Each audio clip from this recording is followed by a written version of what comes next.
Like the office they commemorate, presidential libraries are living institutions. Certainly, it is my hope that the Reagan Library will become a dynamic intellectual forum where scholars interpret the past and policymakers debate the future. Welcome to a Reagan Forum, hosted by the Ronald Reagan Presidential Foundation and Institute. The Center for Public Affairs offers lectures and forums presenting perspectives on important public policy issues of the day from politicians, authors, members of the media, business and military leaders, and more. President Reagan strongly believed in the importance of educating our youth about the Founding Fathers and the nation's foundational documents, such as the Constitution, the Bill of Rights, and the Declaration of Independence. In 1981, he eloquently articulated this conviction by referring to these documents as the Charters of Freedom, underscoring their role as the bedrock of American law and guardians of inalienable rights and privileges. He emphasized that these documents enshrine essential freedoms, such as speech, press, and religion, highlighting the dedication of our forefathers to liberty.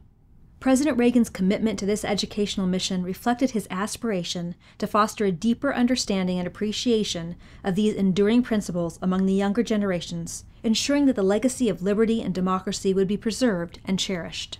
This emphasis on educating youth about foundational documents goes beyond just understanding the words on paper. It also involves instilling values such as civic responsibility, critical thinking, and patriotism. In today's rapidly changing world, it is more important than ever to continue this educational mission and ensure that future generations have a deep understanding of the principles upon which our nation was founded.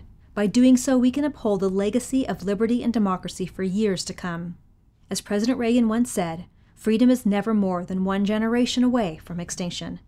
It is for these reasons that the Ronald Reagan Presidential Foundation and Institute recently worked with Foundation Forward to install a permanent Charters of Freedom monument on the Reagan Library campus. The monument includes life-size replicas of the Constitution, Bill of Rights, and Declaration of Independence, as well as a panel on civil rights. This monument was dedicated and unveiled during a ceremony on the Reagan Library campus on the 4th of July. Let's listen. So let's start today in today's program. What a glorious day it is.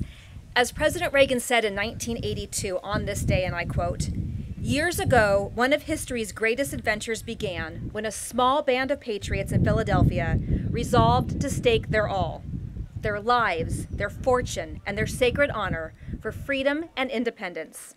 On that distant day, America was born.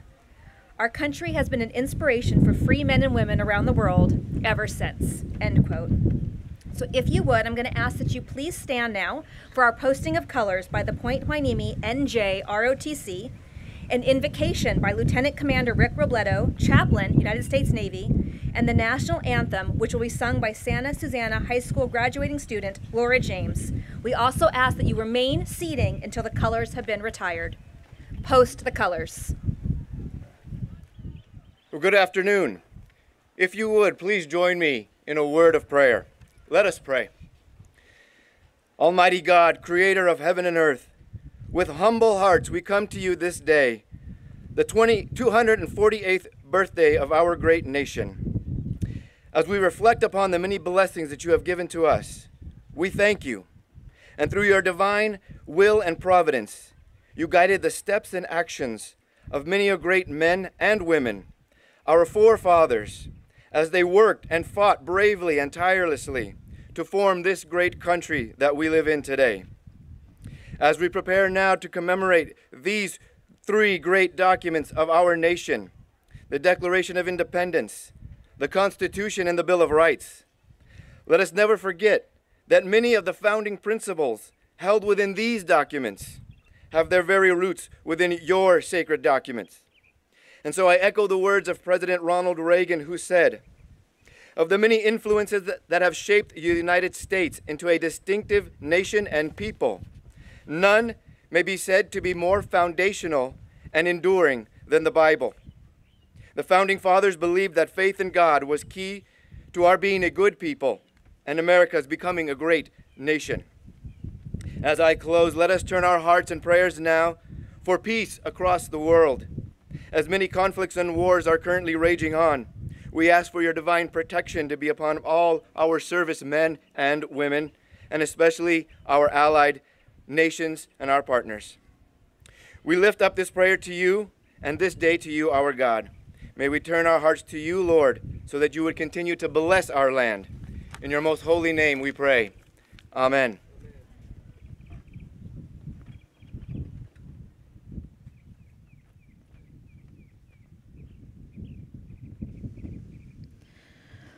Oh, say, can you see by the dawn's early light what so proudly we hailed at the twilight's last gleaming, whose broad stripes and bright stars through the perilous fight o'er the ramparts we watched were so gallantly streaming, and the rocket's red glare, the bombs bursting in air, gave proof through the night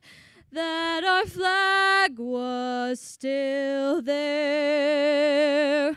Oh, say, does that star-spangled banner yet wave o'er the land of the free and the home of the brave?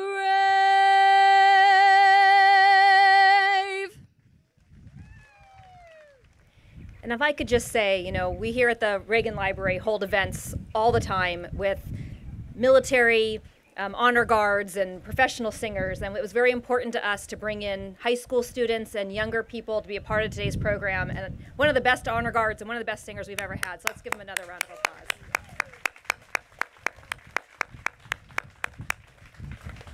So here at the Ronald Reagan Presidential Library and Museum, we do pride ourselves on our educational programs, our civics outreach, and our ability to be a resource for families and schools who might not be able to travel to Washington, D.C. to learn more about the founding of our country.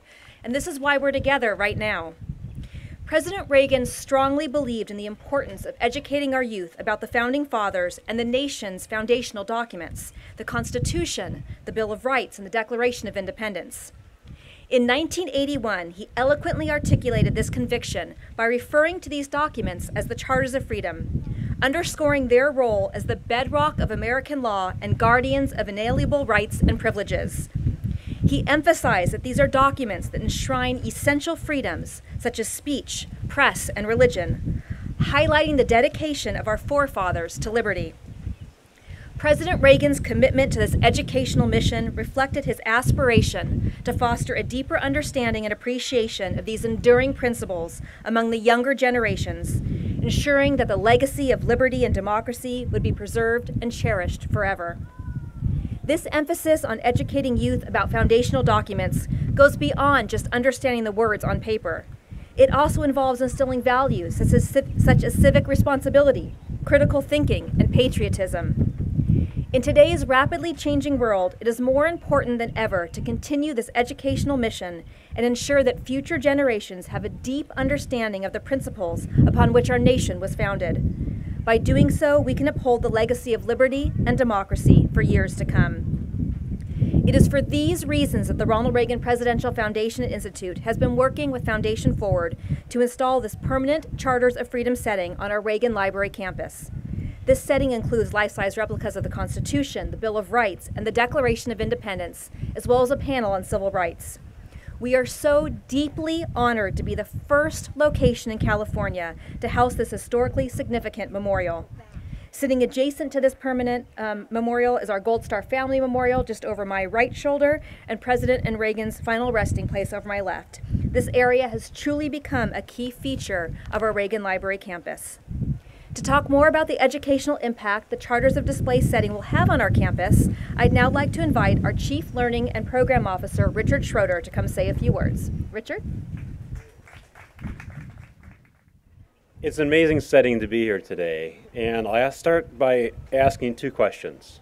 First, what does freedom mean to you? Second, how do we uphold the principles of liberty in our daily lives?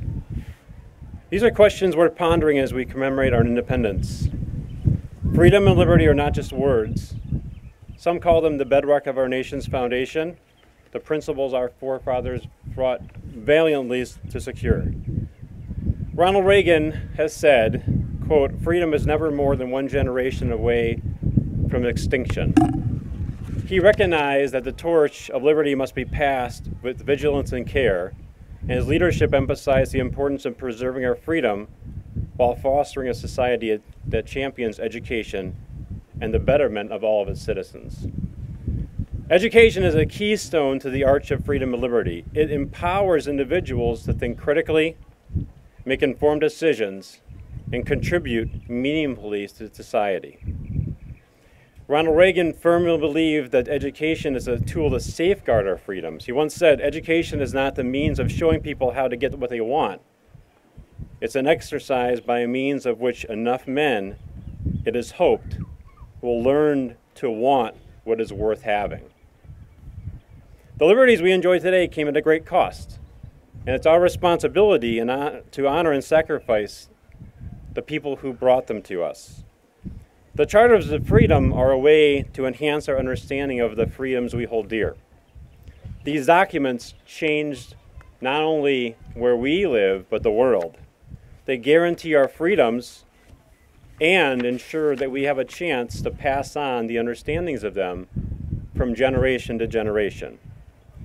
I view this installation, this unveiling at the Ronald Reagan Library, as a unique opportunity for our children to more fully understand what our nation is founded on. Liberty, democracy, the idea that all are created equal. In honor of this event, we created a series of lessons in our learning management system. If you see QR codes around the library today, you can snap a picture of it and learn more about the charters either here or when you're away. We have an opportunity to reflect on what is important to each of us on this Independence Day and contribute, hopefully, to preserving our freedoms so they don't go away after generations.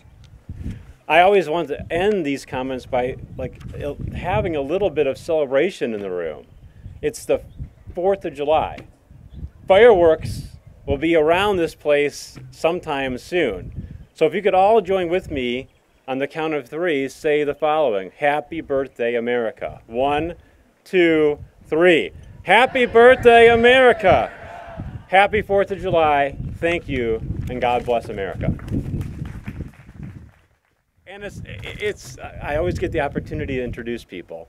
It's a dear friend of mine who I met when I moved to California about 8 weeks ago and took this position at the library, Dr. Cesar Morales. He is the county superintendent of schools for Ventura County. He is an educator at heart. He's somebody who loves America, and he's somebody who has an important role to play as we educate our kids, our youth, in understanding these freedoms we see before us and hold dear. I announce and introduce my good friend, Dr. Morales. Good afternoon, fellow Americans. It's a great day to be here and such an honor on 4th of July. Who would have thought that when I was a young boy that I would have an opportunity to speak at the Ronald Reagan Library on 4th of July to honor the presentation, preservation, and exaltation of foundational documents that our forefathers made to preserve our country. Thank you to all of the forefathers, some future presidents, that had the audacity to dream and carry out that dream of a better tomorrow, of birthing a nation that was going to be enough and better than where they were, not knowing where it would take them. We are the strongest nation in the world. We don't have perfect moments all the time, But I'd like to say that we're brought together with a glue of being American and having the opportunity, should we choose, to have a perfect attitude about being in the United States of America. I am so excited that we have a Chief Education Officer here at the Ronald Reagan Library and Richard Schroeder, who immediately upon arrival reached out and set up a meeting to start the relationship so that we can start collaborating and working together on behalf of our youth and recognize the privilege that we have about the potential impact we will have on the community and hopefully fostering and developing the future leaders that are going to lead us today and tomorrow. We desperately need solid leadership right now. We're experiencing an era of divisiveness that is truly not desirable. I would like us to not relegate ourselves to what team we're on, but to remind ourselves of the privilege and honor of being under one flag as Americans. We are here. We make this nation stronger by everything we do. I'm excited that in the state of California, we have this renewed resurgence on the value of civic education. And what a coincidence and great privilege and opportunity that the Reagan Foundation was light years ahead as their education team was developing modules for our students, teachers, and leaders to interact with and bring students through that promoted civic education, civic discourse, objective dialogue, and leadership opportunities, and create an opportunity for us to celebrate all of our youth in becoming civic-minded leaders that are also good communicators, as President Reagan taught us the value to be.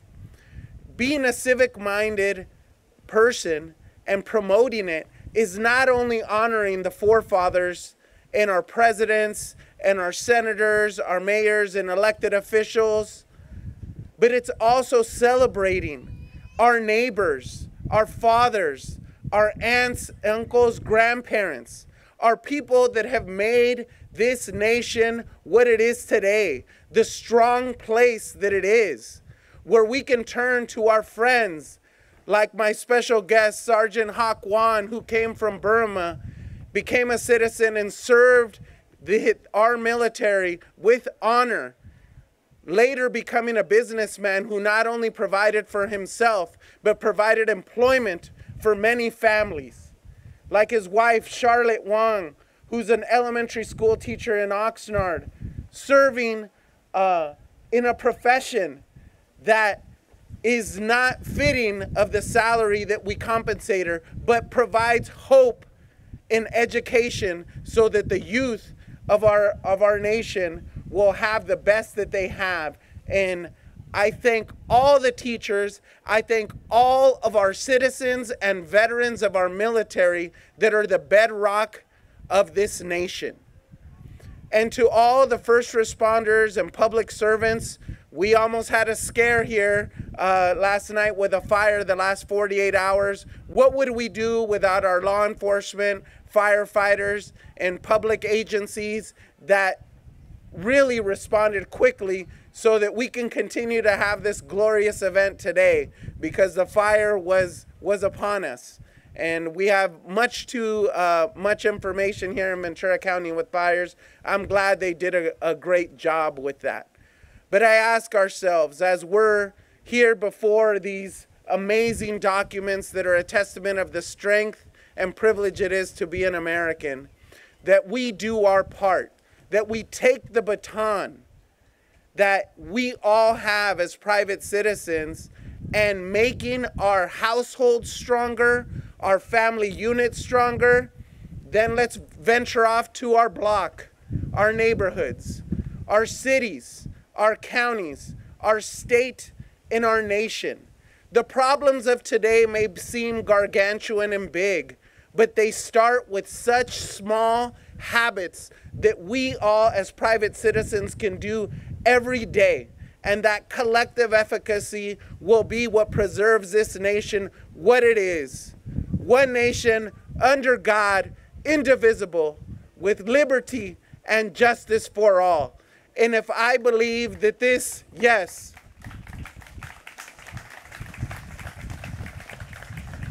and with everyone here present, I think everyone here has taken the responsibility and duty of making this nation a better place. And it's not a tall feat. And when you feel you're watching the news or hearing things and it seems too tough, can we retain the glory that this nation deserves on an international stage? I say yes. And when things get tough, let's just remember what President Reagan would say. It can be done. Have a great afternoon, everyone. Thank you, Dr. Morales. That was amazing. Okay. For our next few speakers, we're going to go back 14 months. It was around May of 2023. I received a cold call email asking for a meeting to discuss a Charter of Freedom display that were being displayed around the country. Now, like all of you, I'm inundated with so many emails, and to be honest, I don't necessarily look at all of them. Many are unsolicited sales and advertising emails, but something about that email made me actually read it. And not only did I read it, I responded, and I'm so glad I did, because that initial meeting led us here to today. That meeting was with two gentlemen who were representing a company called Foundation Forward, a local Simi Valley resident by the name of Adam Graff, and Foundation Forward's Director of Resources and Communications, Mike Unruh. To talk about what we're doing here today, it's now my honor to introduce Adam and Mike. So, funny story.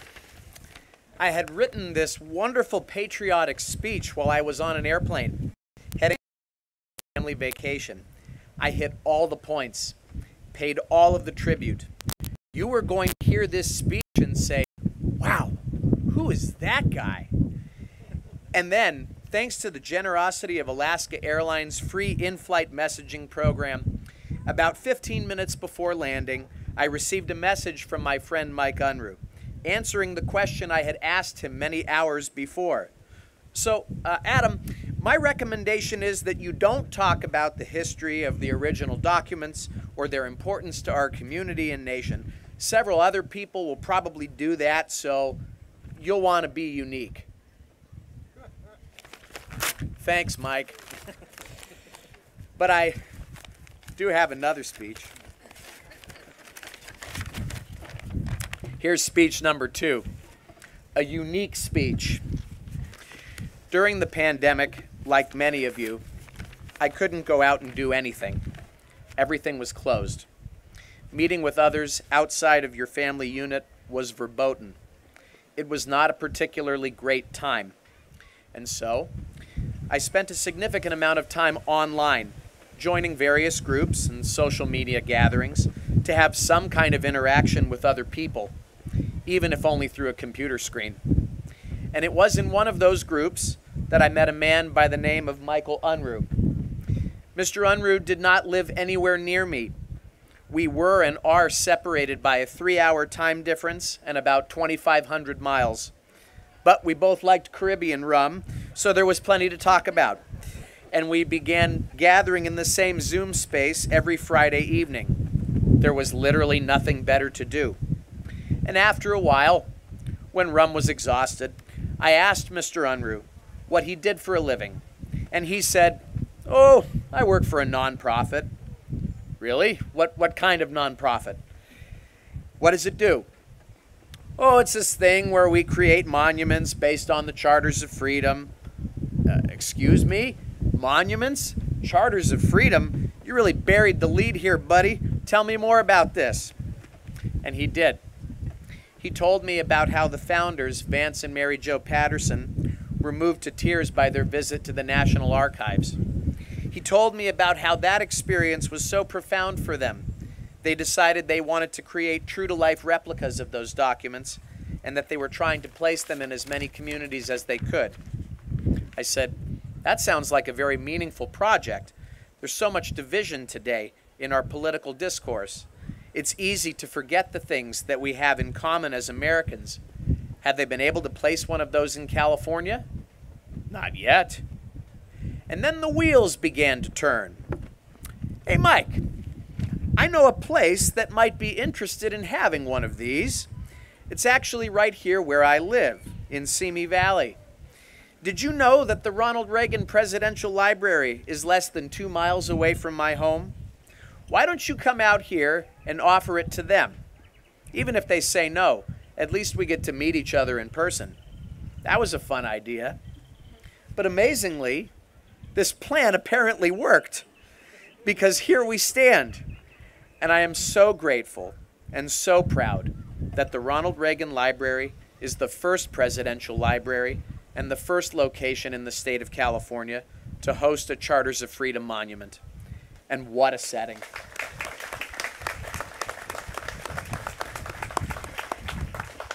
It is my hope that when you come here, mere steps away from the final resting place of an American president, that you can reflect on our history and the common values that we share that make this nation great. So thank you to Melissa Giller and the Reagan Library and Foundation. Thank you to Foundation Forward, Vance and Mary Jo Patterson. And thank you to my friend Mike Unruh for giving me the opportunity to partner with you in this most important project. God bless.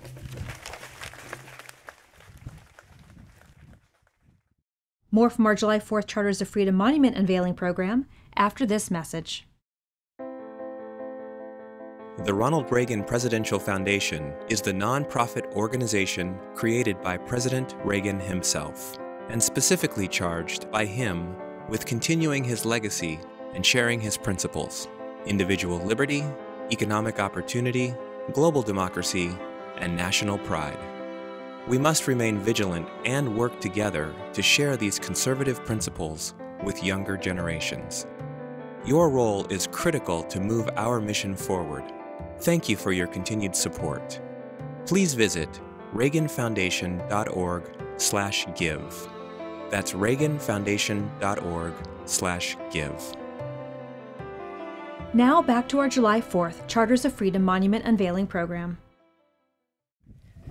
Thank you very much, Adam. How do you follow that up? My name is Mike Unruh. I am the Director of Communications and Resources with Foundation Forward. And as Adam just said, we have had a wonderful journey bringing this setting to the state of California, bringing it to the Ronald Reagan Presidential Library and Foundation. And to be able to dedicate this setting on Independence Day is an honor and a privilege, and thank you all for coming out here today. What I would like to do is to take a moment to ask all members of the armed forces, veterans, and first responders to please either stand or raise your hands.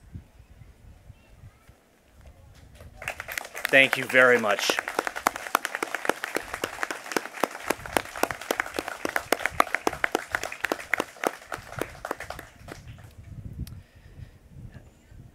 Our team is here today in full force. We don't often all attend the dedication ceremonies, as we have members of our team who are building settings in one part of the country, while others are promoting the future development of settings in another, and still others are dedicating a setting in a different part of the country.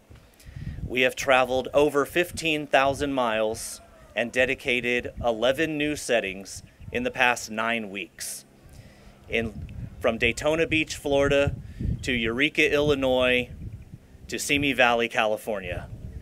And we are very proud to be with you today and to unveil this incredible setting. I would like to now introduce some members of our team and tell you a little bit about your setting here. So first of all, many of you stopped by this table up here and signed the sign-in sheets. There is a vault in the back of the Constitution that will hold time capsules. And these time capsules will be open at some point in the future. Vance will tell you a little bit more about that in a bit. But we want everyone who is here today to come by and sign these sign-in sheets, because all of these sign-in sheets with your names on them will be sealed inside of this time capsule, so that our future generations will be able to see your names when they open that time capsule. So please make sure to do that. Our operations manager, Perry Snyder, is right here behind the cameras. He will be here afterward to help you to do that. Our education director, Dr. David Streeter, right here in front. He will also be able to assist you with that. Along with the sign-in sheets, we have this field of honor in front of the Constitution, where you'll see these blank patio pavers. Some of them are already engraved. And we also have a donor's pedestal on the far left of the setting. And so if you would like to contribute to this project, it is a tax-deductible donation, and you can get your name, family's name, business, organization engraved on either a brick or granite paver or a bronze plaque. So all of that information is also on the table here, and some other members of our team will be around to help you with that. We have Holly Starnes and Omar Bonner from our construction and maintenance team. We have Don Ramsey, Larry and Amanda Coffey, and Ron Lewis. I think Ron is over here by the Gold Star Family Memorial. So all of our team will be around to help you with these. We also have Jeff Morse in attendance with us. He's back here, and he is one of our fundraising and grant writing experts. So, if you are here today, if you are watching this on television, watching our Facebook Live feed, and you are interested in having a Charters of Freedom in your home community, please reach out to one of these individuals before you leave today, or visit our website, chartersoffreedom.com, and we would be happy to help you with that process. So, now it is my pleasure and privilege to introduce our founders, Mary Jo Patterson and Vance Patterson, our next speaker.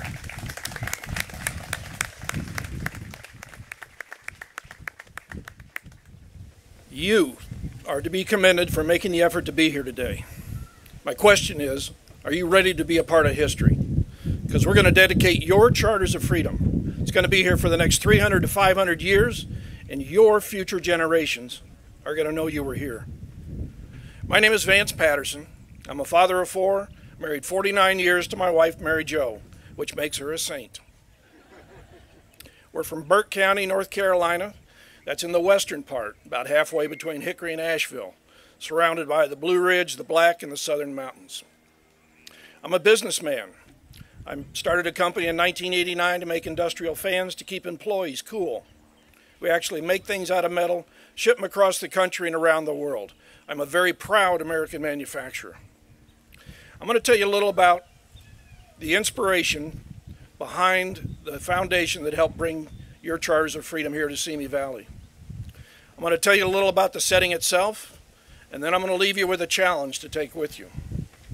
About 13 years ago, Mary Jo and I were up in Washington, D.C., and we decided to go to the National Archives because we'd never seen the original documents, Declaration of Independence and Constitution. Well, we found ourselves wandering down these hallways looking at different displays, and then it opened up into this large room. We walked through these big bronze gates into this rotunda, and there on the other side were the founding documents. They're in chronological order. The Declaration of Independence on the left, 4 pages of the Constitution in the middle, and Bill of Rights on the right. And this is when we learned that these are known as the Charters of Freedom. Now, one of the things I liked, once you got in the rotunda, was there were no lines. We just wandered around looking at different exhibits, and then when we got a chance, we stepped up to see the founding documents. And I will never forget the feeling I had when I saw the Declaration of Independence for the first time. Something our founding fathers had actually penned. And then looked down and saw their signatures. Thomas Jefferson, Benjamin Franklin, John Adams, Rutledge, Wilson, and all the others. I just got goosebumps. And then we moved over and saw the first page of the United States Constitution. And those 3 words, we the people. I actually got a lump in my throat. Mary Jo was wiping tears out of her eyes. It was really an emotional experience for us.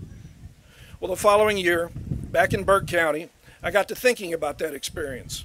And a thought came to me. What if I could duplicate that experience and bring it back to the citizens of Burke County? So I told Mary Jo about the thought, and she liked the idea. So we started working on a project, and it turned out to be an education project. And the scope was to design and build a replica of the Charters of Freedom, put it in a central location in Burke County. It had to have high visibility, high foot traffic, and easy access for school children and veterans. Well, it took us over 2 years to get this done, even though it was a gift from Mary Jo and I to the county. But after a late night joint session between the Morganton City Council and the Burke County Commissioners, they finally agreed to accept the gift and give us a suitable location.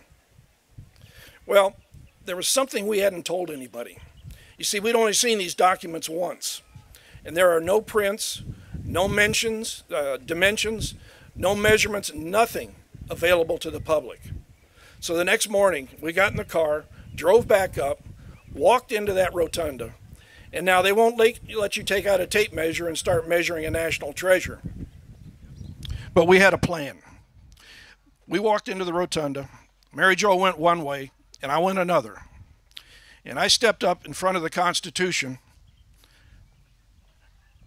and I did this. And I was standing in the middle. So I knew about how big this was. In the meantime, Mary Jo is actually walking up to the documents, turning around, facing the audience, and marking on her body the different elevations. And then we left before anybody asked us what we were doing. So I tell people, while your setting here may not be exactly what's up in Washington, keep in mind it's based on 2 paces of a short guy and 3 marks on my wife's body. We Americans do have our ways.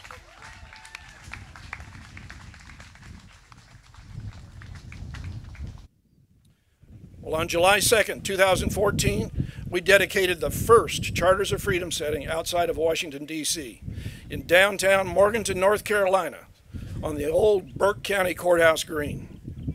The project was so well received, and Mary Jo and I enjoyed it so much, we decided to do another one. And this one went downtown Murphy in Cherokee County, as far west in North Carolina as you can go. That was on September 17th, 2014, Constitution Day. The third one went downtown Asheville in Buncombe County. Now, during this time, we decided to set up a 501c3, a foundation, because we knew we would be doing more. Foundation Forward has 3 principles. Number 1 is education. Education to preserve American history at the time of the founding of our country, and civics, to teach all how government is meant to serve and protect we the people, federal, state, and local. Number 2 is access. You see, not everybody can get to Washington, D.C. It took Mary Jo and I over 60 years the first time. We want to provide access in the community for these documents in a proper setting. And number 3 is community. Having your Charters of Freedom here in Simi Valley gives you a place where you can gather to celebrate, to honor, and to reflect. To date, Foundation Forward has gifted and dedicated 59 Charters of Freedom settings across the country. In North Carolina, South Carolina, Kentucky, Indiana, Illinois, Nebraska, South Dakota, Missouri, Alabama, Virginia. We used to say as far west as Carson City, Nevada, but now we're going to say Simi Valley, California. And as far north as Wasilla, Alaska. Yours is the 60th one for us to dedicate. And as you've heard, the very first in California. And that makes it very special to us. People ask us, why are we doing this? And we tell them, yes, it's very expensive, but it's a service to our country and to its citizens. We believe it gives us a direct link to our founding fathers by helping to preserve what it is they gave this country, a government to serve and protect. We learned that we had 4 founding fathers who were very big on education. Thomas Jefferson, Benjamin Franklin, John Adams, and James Madison. They believed that in order to have a free and independent country, you must understand how government works, that you cannot control what you do not understand. Thomas Jefferson in 1789 said, whenever a people are informed, they can be trusted with their own government. And James Madison, a 5'4" literary and political rock star of his era, wrote in 1822, a people who mean to be their own governors must arm themselves with the power knowledge gives. You wouldn't believe how many people come up to us when we're building these settings and say, that's it? Just 4 pages to the Constitution? We tell them that's it. All of our laws and our government are based on those 4 pages. You wouldn't believe how many people don't know the first 10 amendments are our Bill of Rights. I guarantee there are people here today learning that. You see, education. Now, you may have noticed that I haven't been calling this a monument. The definition of a monument is a memorial to honor a person or an event. This is not a memorial. This is an active, hands-on educational supplement for your school's curriculum. Imagine, if you will, teachers bring their 3rd, 4th, and 5th grade classes down here to your Charters of Freedom. While they're here, they'll learn a little about our Founding Fathers, a little about the documents and the history surrounding them. They'll learn a little about government, federal, state, and local, and also about local heroes. This is already happening in communities across the country where they have their own Charters of Freedom. And the children love these annual field trips, being able to actually touch and see a part of history.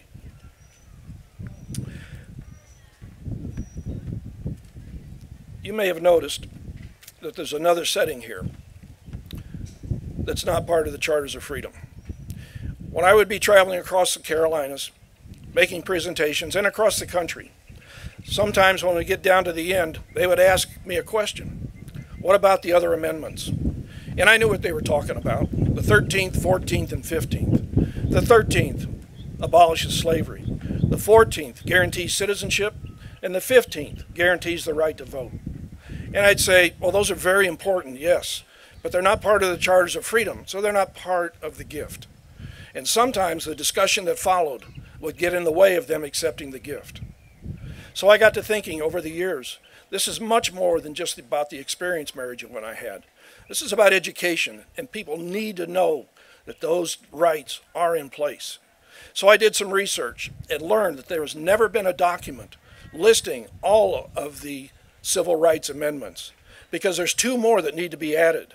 The 19th, which is women's suffrage, and the 24th, which is a result of the 1964 Civil Rights Act. You don't have to own property to vote, no poll tax. So I put together a document along with the Article 5 of the Constitution, which allows for amending the Constitution. And then I commissioned a calligraphy artist, a guy named John Stevens out of Winston-Salem, North Carolina, to come up with a document based on the Bill of Rights. So he researched the writing styles of the 18th century. He procured the materials they used back then and engaged the format to design the document. And he came up with a true historic work of art, our charters, our civil rights amendments. So pay particular attention at the unveiling when we do that. Now, I told you I would leave you with a challenge. But first of all, there are 3,142 counties, boroughs, and parishes and independent cities in the District of Columbia in the United States. Our long-term goal is to place a Charters of Freedom setting in as many of those communities as possible. Our hope is that our future leaders will come from those communities that have their own Charters of Freedom, where the children grew up not just learning from the ones in Washington, but the ones they have in their own home community, like right here in Simi Valley, California. Now, I said I was going to leave you with a challenge. Our founding fathers were challenged by the greatest force on earth in their day, the British Empire. They protested, they rebelled, they fought a war and won a war, all the while setting up a government that is still in effect over 230 years later and replicated by more than 60% of the other governments around the country, around the world. they met their challenge. Adam Graff and the Ronald Reagan Presidential Foundation were charged with bringing a Charters of Freedom setting here to Simi Valley. As of today, they met their challenge. Your challenge actually began about 7 years ago. Mary Jo and I had just finished dedicating a Charters of Freedom setting at Hanover College in southern Indiana. We were getting ready to leave, and I looked across the campus center, and there was Ron Wells, African-American facilities engineer, who had helped me a lot during the dedication. I said, I need to go thank this guy again.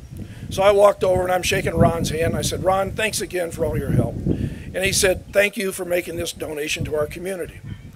And I said what I usually say, you're welcome, and just make sure they use it after we leave. And he said, Mr. Patterson, I've already done that. I brought my son over last night, and we had the talk. And I said, Ron, that means more to me than anything anybody's ever said after a dedication. Way to go. So here's your challenge. You bring your child, your grandchild, your niece, your nephew down here to your Charters of Freedom. You have the talk like Ron Wells did.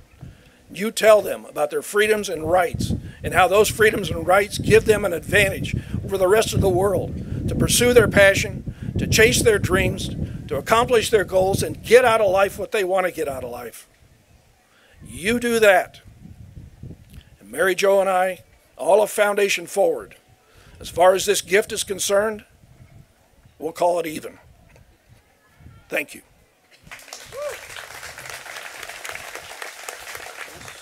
This certificate of title, the Charters of Freedom setting, located at the Ronald Reagan Presidential Library and Museum at 40 Presidential Drive, Simi Valley, California, is hereby gifted from Foundation Forward of Burke County, North Carolina, to the children, veterans, and citizens of the state of California. All rights, responsibilities, and care for this setting, displaying the Declaration of Independence, the United States Constitution, the Bill of Rights, and the Civil Rights Amendments, are hereby accepted by the state of California. July 4, 2024. Such an honor for the Reagan Library and the Reagan Foundation to have this here at the Reagan Library. We hear your challenge, we accept your challenge. We get a couple 100,000 people up on our campus every year, of which 25 to 50,000 are school kids, and we are going to make sure this is a permanent part of their tour when they are here.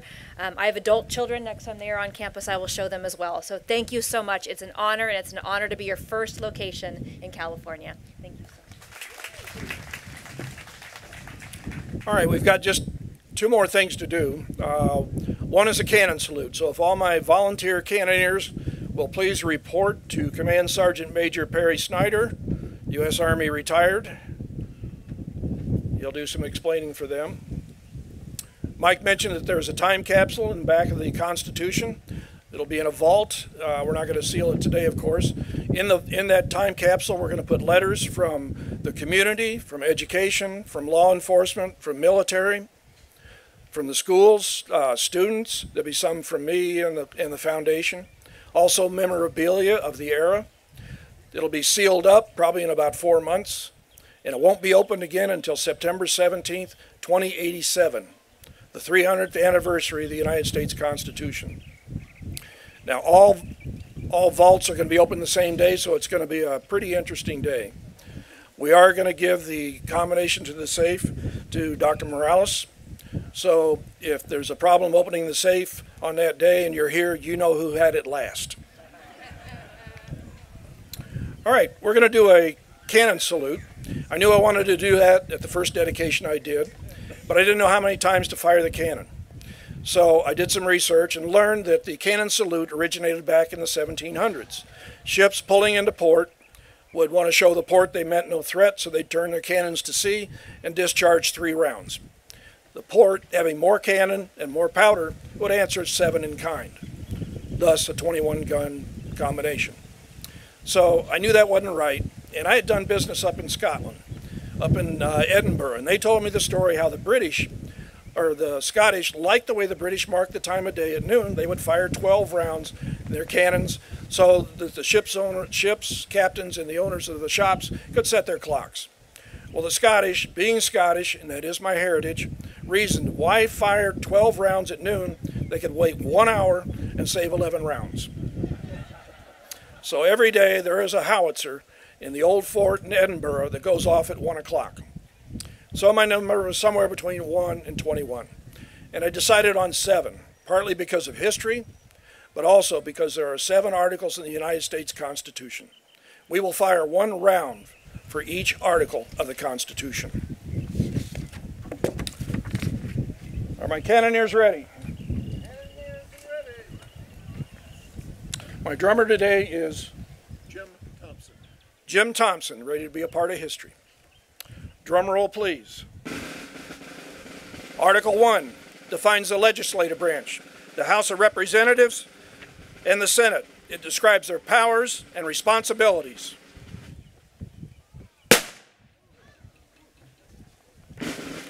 Article 2 defines the executive branch, the president and vice president, their powers, responsibilities, and means of removal from office.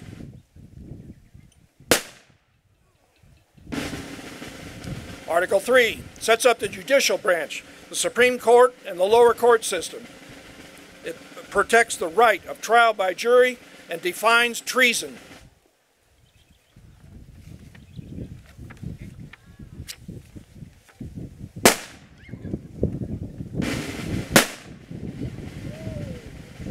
Article 4 gives the states the right to make and carry out their own laws related to the people and problems of their state, so long as those laws do not conflict with the United States Constitution. Article 5 outlines the process for amending the United States Constitution.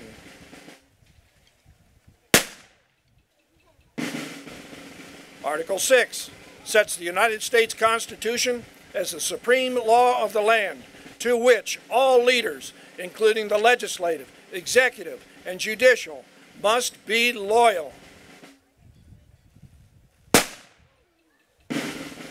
Article 7 addresses ratification and declares that the United States Constitution shall take effect if 9 of 13 states ratify.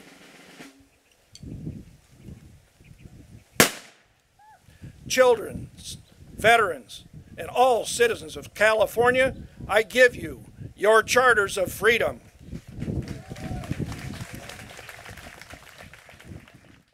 The Charters of Freedom Monument is located on the outdoor grounds of the Reagan Library campus. As such, there is no charge to come and see it.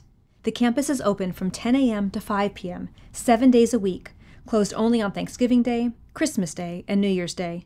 To find a listing of all upcoming events, please visit reaganfoundation.org/events. Thank you for listening.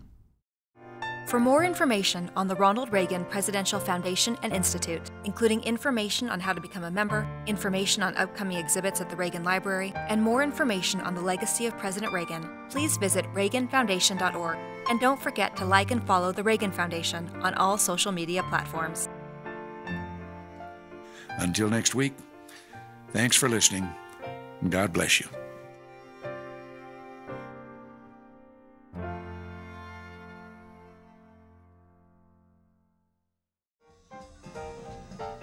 Don't forget to subscribe to A Reagan Forum podcast in your iTunes or Google Play stores, and on other podcast platforms as they become available. New episodes of A Reagan Forum come out every Thursday. Like what you hear? Check out our Words to Live By podcast, featuring radio addresses and speeches Ronald Reagan delivered from the 1960s through the 1980s. New episodes drop every Tuesday. And don't forget to follow @RonaldReagan on Facebook, @RonaldReagan on Twitter, and Reagan Foundation on YouTube. Also, search for us on SoundCloud and Stitcher.